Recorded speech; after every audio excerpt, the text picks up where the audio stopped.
As we get closer and closer to hockey season starting again, I'm getting more and more excited for the Leafs to be back. I'm ready to get hurt again, and as I am every year, I am forever the optimist that this year is going to be the year of the Leafs.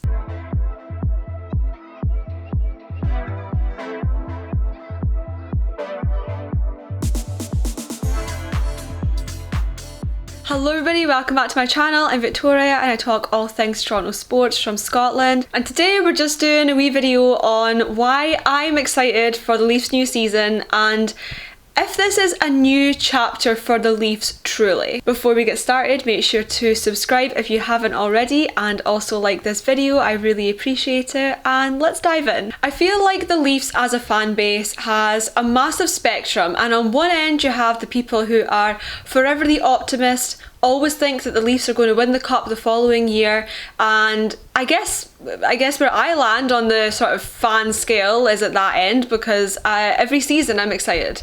It doesn't matter how hurt I was in the last postseason, I'm just as excited for the next season to start. But at the other end of the fan spectrum, there are the pessimists, the people who are so sick of this team, who want to blow the team up after every playoff loss, and who just don't think the Leafs are ever going to win anything. And so it's like, I guess, a whole scale that runs from one extreme to the other, and I think most of us sit somewhere around the middle. I probably personally lie slightly more towards the optimist side, but not like I'm not one of like the toxic positivity kind of people either. So I definitely sit somewhere in the middle, but more towards that side of the scale, I would say. And so on the pessimist side of it, people are definitely concerned about the fact that they're running it back with the same core four again, and there haven't been significant changes to the team like many fans had expected. On the other end, there are the people who think that this is a new chapter for the Leafs, a new era, and that the minor changes they have made are going to make a significant difference overall. And one of the things I'm most excited about is the fact that there have been these minor changes. We have got a new coach, for example. In May, Craig Berube was hired as the new coach. His style of coaching is very different to Sheldon Keefe's. He has a much sterner tone with the players, he demands accountability a lot more, and he just seems like more of a force to be reckoned with than what Sheldon Keefe did. And I loved Sheldon Keefe. I thought he was great and I do think he brought a lot to the table, but as I said at the time back in May, I do think that Keefe had brought everything that he could, and I don't think there was anything further he could do for the team. So a coaching change was definitely an essential thing that had to be altered going into the season, and I think that Craig Berube could be a really good change in this respect. I think he won't tolerate any softness, not that I'm not calling Leaf soft, I'm not one of those ones, but he definitely demands certain attitudes and he definitely has a very high standard for the players, and I think this change in tone is something that's really needed for this team, and I'm really excited to see where it goes. Speaking of changes, of course, one of the other changes which I am most excited about is the fact that Austin Matthews is now captain of the Toronto Maple Leafs. I just did a whole video on this, so I won't talk about it for too long, but I am so excited to see Austin so dedicated to the team in this way. Like, I think this does symbolise, in a way, a new era for them. I love John Tavares and I have nothing bad to say about Tavares personally. I think he is a great guy and I loved him as captain, but I think that there comes a time where the roles in the team have to change slightly, and as John gets a bit older and he isn't performing like as well as he once was, and he's in the last year of his contract, his position on the team definitely is one that will probably be a bit different in the upcoming season, and I think that the transference of captaincy does represent that. Meanwhile, Austin Matthews he's the face of the Leafs and he's one of the main faces of the entire NHL, and it makes perfect sense to have not only your best player but one of the league's best players as your captain. He has matured as a person and as a player so much over the past few years. You can see him communicating better with the rest of the team, with the media, and I think he's really come into his own in the last couple years. He's also got a more more well-rounded play now. It's not just about scoring goals and shooting, which he was always good at, but he's definitely rounded out his other skills too. And so I'm really excited to see what Austin can bring in terms of captaincy, and I think that a change in captaincy is more symbolic than anything else, but sometimes those little mental shifts are all that a team needs to try and find more success. So I am excited about the fact that there's new coach, new captain. It does feel like a mini new chapter for the team, and I'm very, very excited about it. Of course, other changes have seen players go. The likes of Bertuzzi is now gone, but new players have been signed. Chris Tanev in particular, I am so excited to see. He was definitely someone that I wanted the Leafs to get, so I'm really excited to see him play. Also excited to see what Oliver Ekman-Larsson, Jani Hakanpää and Anthony Stollarts can bring, especially because I feel like they've really invested in some goaltending depth, and given what the goalie market was at the time, what they were able to do, and with the amount of money they had, I feel like Stollarts was a real solid addition to the roster. I think Joseph Woll really has a lot to offer. I think Samsonov had given all he could to the team, and so it makes sense to definitely have Joseph Woll as the starter with Anthony Stollarts as sort of a second in the tandem. I did talk about this at the time too, but I think the Leafs did what they could at the trade deadline with what they had and what was available. The standards are always very, very high for a team like the Leafs, and there's a lot of media attention, there's a lot of pressure to do things and change things up. But there's a balance that has to be met where you change enough that you find more success, but blowing a team up when year after year you make the playoffs probably isn't the best shout. And I know that some fans will be disappointed, and I can already see some of the comments on this video in my mind, because I know that some people really wanted more drastic alterations to this team. But you have to watch that you don't change things so drastically that you end up not making playoffs at all, because it's bad enough going out early in the playoffs year after year. If they start not making playoffs, then you are well and truly wasting some of the best years of your Matthews, your Nylander, etc. So while I understand the disappointment about there not being more, I guess, significant signings or trades within the Leafs, I think that it's definitely important to remember the fact that they are at least making the postseason sort of with this foundation of a team year after year, and that changing up too much could actually send them into not making the playoffs, which would be worse. And speaking of rosters, of course there is a salary cap increase in the 2024-25 season. It goes up by $4.5 million, which is at least going in the right direction. It's nice to see. And it's also very significant in terms of being a Leafs fan, because it is the last season of both Tavares and Marner's contract this upcoming season. So I am again excited to see what's going to happen with those two. My personal hopes is that John Tavares will take a discount after his contract is up. I think that Tavares and his entire family have built solid roots in Toronto, and I think he likes being there a lot, and so I'm really hoping that he's going to take a big pay cut in order to stay.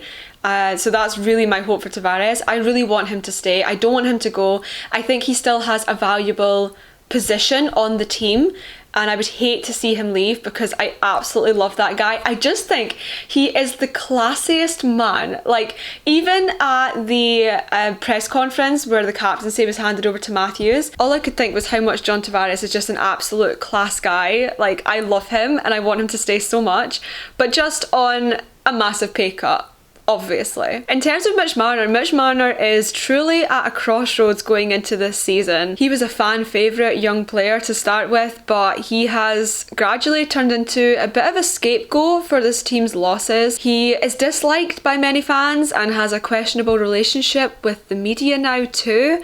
The spotlight is definitely going to be on him this season, and I'm intrigued to see what's going to happen there, especially given the way that Marner's agent stereotypically handles deals and things, so that should be interesting. The best two options are that you either get something really good for Marner, because he's still a very valuable player and he puts up really good points. If you're going to trade him, you want to get something really good back for him, like you want to get like an equivalent back.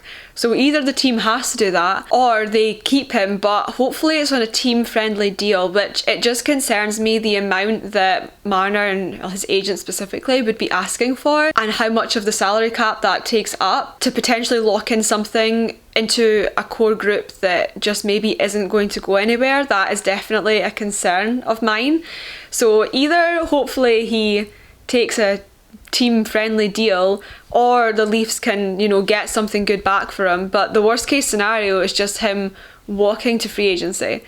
If he walks to free agency and the Leafs get nothing for him, it's not great. Apart from the free salary cap space, obviously. That would not be amazing. Anyway, this is a big year for Marner in his career. People are watching, not just on the ice, but how he sort of acts off the ice too. Mitch Marner has had quite the roller coaster of a reputation in Toronto. So I'm excited to see how both him and Tavares handle this upcoming year, the final year of their contracts.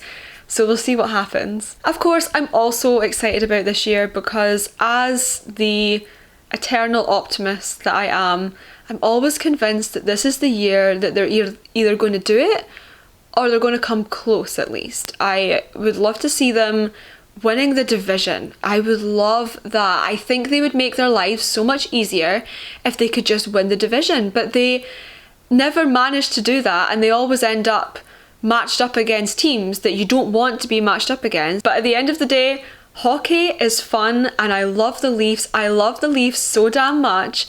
So of course I'm going to be excited for them to be back. I'm also filming this the day before Leafs pre-season pre-sale tickets are on sale.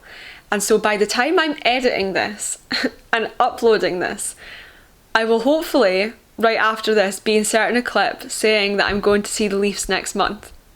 Which, even saying that is so exciting. Oh, I can't wait. I actually can't wait. So yeah, I'm back in Toronto next month.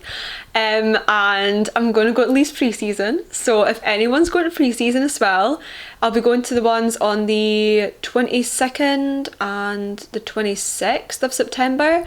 So if anyone's going and you want to say hi, grab a drink, whatever, please do. I'm so excited. I've only been to one Leafs game before, and it was back in November 2022. So even though it's a pre-season game, or it's 2 pre-season games, I am so excited. So hopefully right after this, I'm going to insert a clip of me having bought the tickets tomorrow. So we'll skip forward to future me for a minute. We're going to time travel forward right now.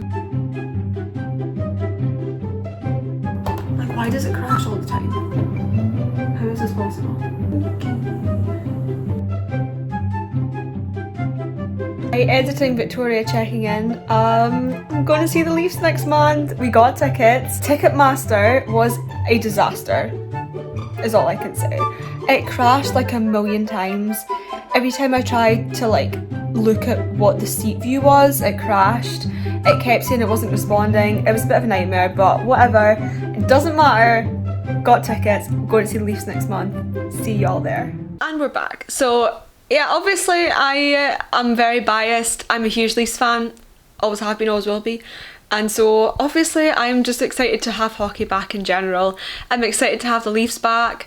I can't wait to be up until 3 o'clock every single night that the Leafs are playing, watching them. I miss that so much. I miss it. I don't miss being sleep deprived, but I'll stay up till any time to watch the Leafs. I don't care. And I'm just so excited that I get to see them next month. So exciting. So those are all my thoughts for today. I just thought I'd do a little video on what I'm excited about the upcoming Leafs season. Comment down below. Are you excited for the season? Are you not? Do you think the Leafs are going to do anything really productive this year?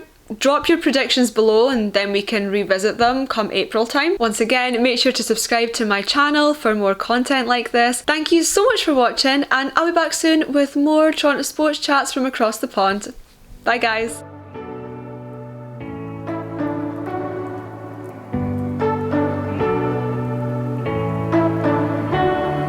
You say you don't wanna get in trouble, that you're doing fine cause you got me.